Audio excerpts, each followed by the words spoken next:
My name is Alix Fox, which conveniently rhymes with Phallics Cox, because a lot of my career these days involves genitals. I'm a writer and broadcaster who specialises in talking about sex and relationships from the mild to the wild. I was a student here in Leeds a long, long time ago. Seems like fire was a relatively new invention back then, but this city played a really big part in shaping who I am and the work that I do today. It's a human emotion that's universal to all humans, although I think some people were shocked by the revelations that they had about how lonely they felt in lives that ostensibly were quite socially busy, even during lockdown. For instance, I heard from people who were on lockdown with their families, but found that they didn't have as much in common, for example, with their spouses as they thought they did, or they felt very shackled by parenthood. And without the usual holes pricked to let the steam out, things like going to our places of work or going and socialising out with our friends, for a lot of people, they were in a pressure cooker.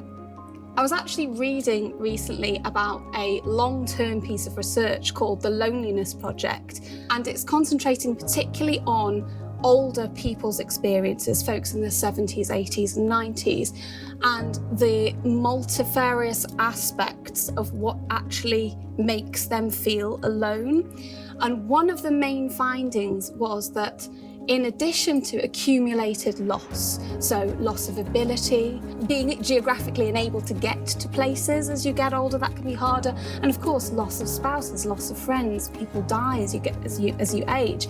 One of the things that really compounded this sense of loss and loneliness was that a lot of people had been brought up in an era where the stiff upper lip was encouraged. It was more stigmatised to admit that you were lonely. It was very much a taboo thing. You were expected just to push on with it and keep stum. I absolutely love that Leeds International Festival of Ideas doesn't expect you to come with all of the answers.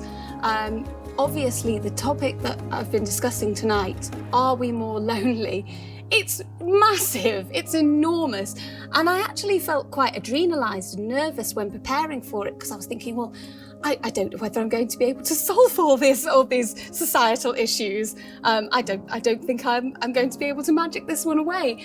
And I had to talk myself down and realise that that's not the spirit of the event. I got quite emotional rocking up in Leeds train station today, because musing on my life, I actually had what could have been one of the most profoundly lonely periods of my late teens, early 20s, when I was living here and when I was attending the university.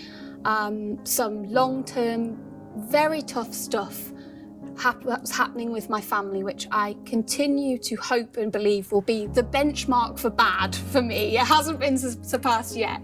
However, my tutors, my friends, just the general friendliness and compassion of the people, I think, in this city meant that I felt very held.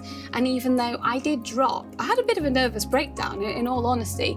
I did drop, I found that Leeds had woven a safety net for me, and I bounced right back, and I don't think I've stopped soaring up since. I have a lot of stuff to thank Leeds for.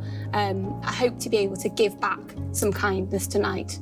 I don't think I would be who I am, and neither as happy as I am, had it not been for the time that I spent here.